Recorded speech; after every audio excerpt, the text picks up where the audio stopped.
بسم اللہ والصلاة والسلام علی رسول، چار باتیں جس کو عطا کی جائیں اس کو گویا دنیا اور آخرت کی بھلائیاں عطا کی گئی ہیں۔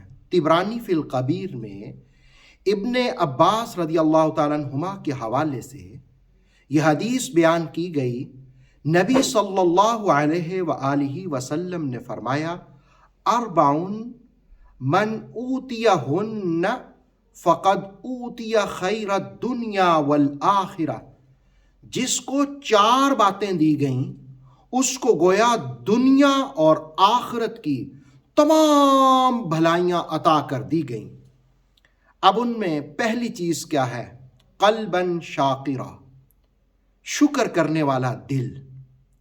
یہ جو دل ہے یہ شاکر مل جائے، شکر کرنے والا، شکر بندوں کا بھی، شکر اللہ کا بھی، اس لیے کہ حدیث کا مفہوم ہے من لم یشکر الناس لم یشکر اللہ، جس نے لوگوں کا شکریہ ادا نہیں کیا اس نے اللہ کا بھی شکر ادا نہیں کیا۔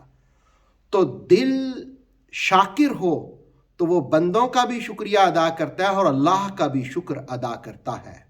دوسری چیز، رسالت مآب صلی اللہ علیہ وسلم نے ارشاد فرمایا کہ وَلِسَانًا ذَاكِرًا، جس کو اللہ رب العالمین ذکر والی زبان عطا کر دے۔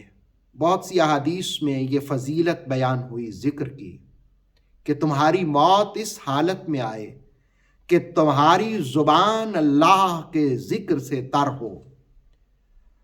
اور اس حدیث میں بیان کیا کہ اگر کسی کو زبان ذکر والی مل جائے، اس میں اللہ کا ذکر ہو، اس میں محبوب صلی اللہ علیہ وآلہ وسلم کا ذکر ہو، کبھی زبان پر لا الہ الا اللہ جاری ہو، کبھی سبحان اللہ، کبھی الحمدللہ، کبھی اللہ اکبر، گویا ذکر والی زبان ہو تو دنیا آخرت کی بھلائیاں نصیب ہو گئیں۔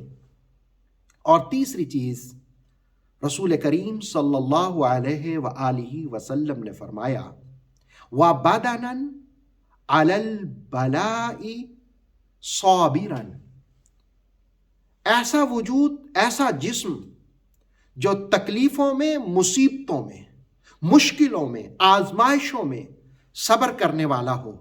صبر ایک بہت بڑی خوبی ہے، جس کو آزمائش کے وقت صبر کرنے والا وجود مل جائے، گویا اللہ رب العالمین نے اس کو بھی دنیا آخرت کی بھلائیاں عطا فرمائیں۔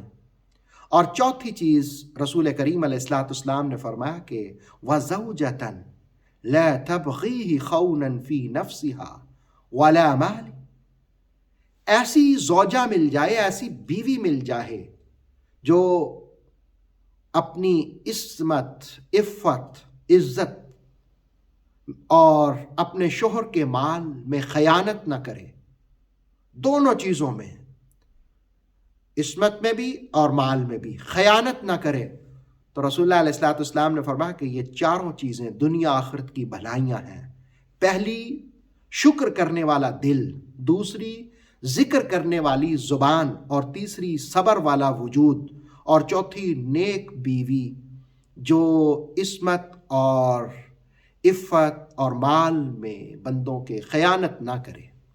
اللہ رب العالمین ہم سب کو یہ چاروں بھلائیاں نصیب فرمائے۔